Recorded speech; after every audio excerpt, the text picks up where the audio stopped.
In the heart of Copenhagen, a social experiment began. No private ownership, no hard drugs, total freedom. It was called Christiania, a free town, a dream of peace, art, and community. But behind the colorful murals and cannabis stalls, another story unfolded. Pleasure has a price. In 1971, activists occupied abandoned military barracks in Copenhagen.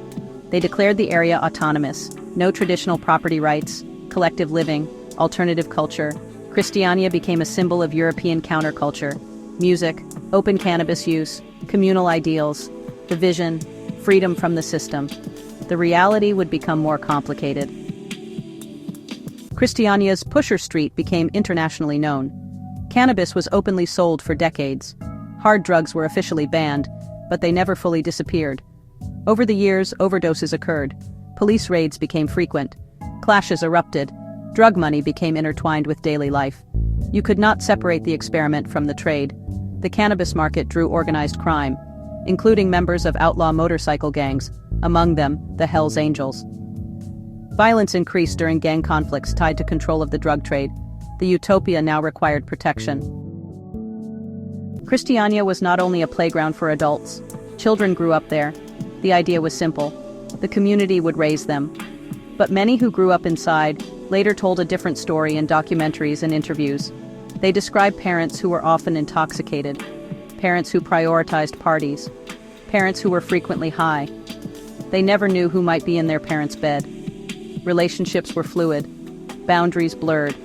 The theory was communal responsibility. The experience, some say, was neglect. No one really raised us. The adults were busy celebrating freedom. We were left to figure things out. Some of those children later struggled with addiction themselves. Others publicly questioned their parents' choice to live in a pleasure-centered experiment shaped by drug culture.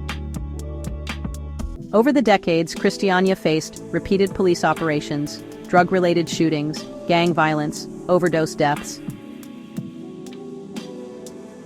Drug culture did not remain peripheral. It became structural.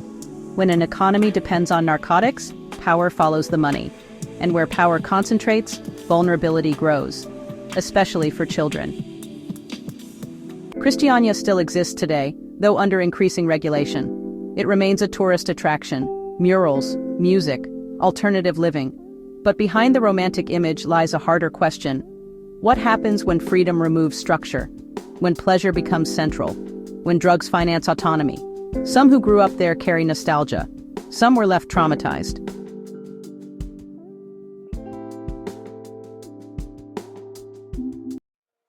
Christiania began as a dream of liberation. But every experiment with absolute freedom reveals something about human nature. Pleasure promises escape, but it always leaves a bill. And someone always pays it.